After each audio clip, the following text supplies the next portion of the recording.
so happy we alive. Let me start. Ron, very quickly. Ron. Good afternoon. Ron Krickenberger. I'm the political director with the Libertarian Party. And I wanted to thank Mr. Zimmerman, not only for his wonderful successes and initiatives across the country so far, but also for somewhat throwing down the gauntlet to us, because I can't think of anything better than your comments to inspire me to go help in Alaska.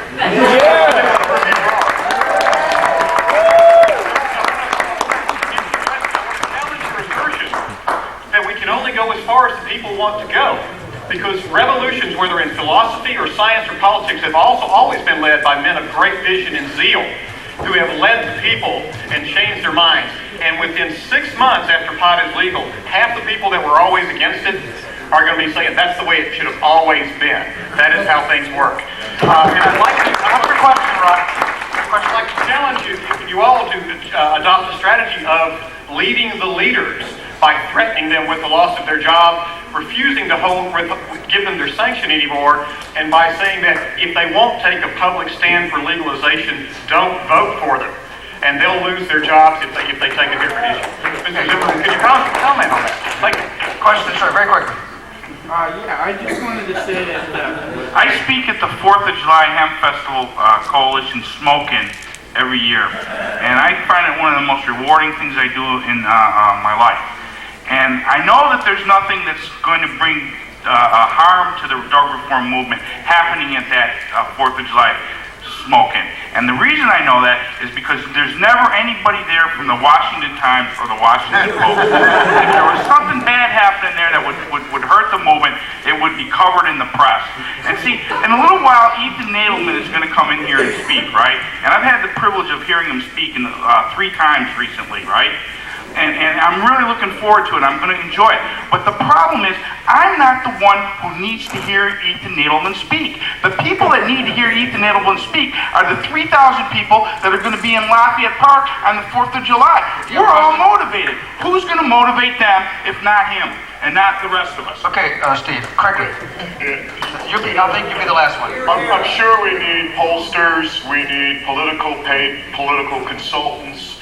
But a lot of that comes, I think, from the fact that advertising is such a major corporation in America. And my point is that I believe a lot of this perception of this need to not do anything until we see which way the wind is blowing might in part be the result of part of this self-interest as far as paid political consultants, pollsters, etc. If you wish to comment on that, I'd be grateful to hear what you have to say.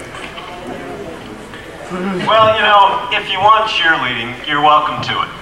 If you want to make speeches and say, we're going to win in Alaska, or we're going to do this or that because we know God's on our side and we represent truth and justice, that's terrific. Have a good time. We want you on our side. Yeah. Well, I think that we have to prove that Zimmerman is wrong. And I'm putting up $100 for Jack. Anybody else have some money for Jack? Let's do this right now. Look, here's what the deal is. Zimmerman says he can't do it. It's a bet. Who says Jack can do it? Who says? Come on. You think Jack can do it? How much do we say Jack can do it for? I'm sorry we have to cut it off. How about $20? And you give back up here. Who's got the money for Jack? Come on up. Bring the money up. Come on. We are going to have to vacate this room in 27 minutes. Will you stop? This is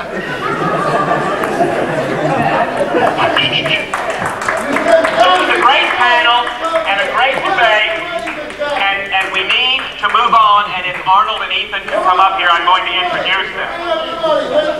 30 minutes is hardly enough for our final discussion from Arnold Trebock and Ethan Nadelmann. But I know they're going to be very efficient, and I'm looking forward to hearing from them. Arnold Trebock is one of the pioneering figures of the drug policy reform effort. Come on up, Arnold. I just do a pep rally type speech. Arnold's going first, you're going last. That way, This is my page. you can stop it. challenges to the orthodoxy of the 1980s. Arnold's been a professor in the Department of Law, Justice, and Society at American University. He founded the Drug Policy Foundation, which really has provided an intellectual focus for reformers all over the world. He and Kevin Zeese produced several volumes of reform literature, such as Drug Prohibition and the Conscience of Nations and New Frontiers in Drug Policy. And of course, I don't have to tell anybody that no one has done more over the past decade to build an intellectual case for drug policy reform than Ethan Nadelmann. In the past few years, he's also devoted himself to building the institutional infrastructure of the reform movement. Ethan holds both a J.D. and a Ph.D. from Harvard University. He's published important articles on drug policy in publications ranging from Science to National Review to the New York Times. He taught at Princeton for a number of years. He's appeared on virtually every public affairs television show, and of course, for the past 5 years, he has served as the founder and director of the Lindesmith Center, where he guides a far-ranging program in drug policy reform. Please welcome Arnold Trebock.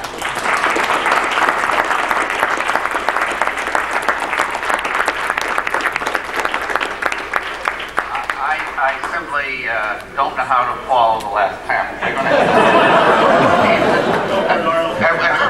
We haven't discussed what we're going to say, but we'll try. And let me say, this represented an example of the great opportunity we have and the great challenges we have. There is the division of opinion as to how we do things. I will say this, that I want to thank Normal and all the people who are leading it for presenting a program that shows the full range of opinion. I think that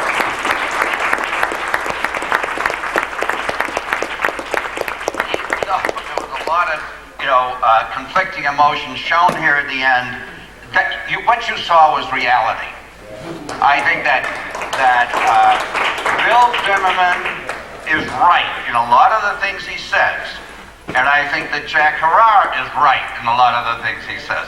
I don't have cash on me, but if it'll help any to show you how I care, when I find my checkbook, I'm sending you 500 personal dollars.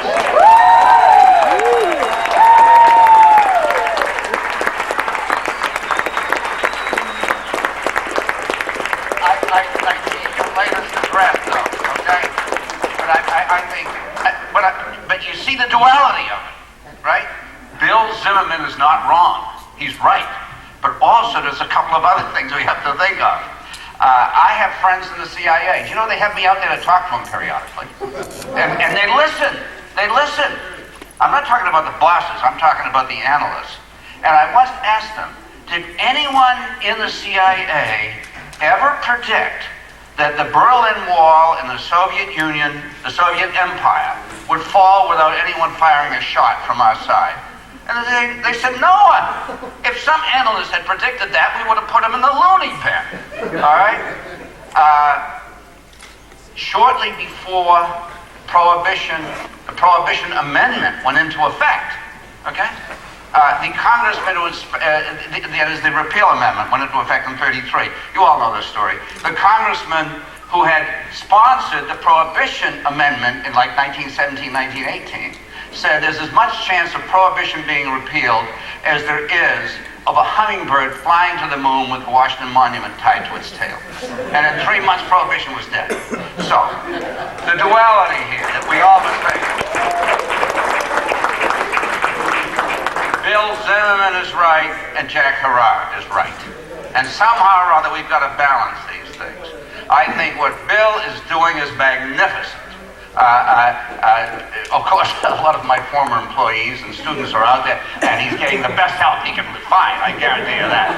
But those initiatives have made history, the extent to which Ethan and his colleagues and the funders he's put together have contributed to that. They deserve enormous respect.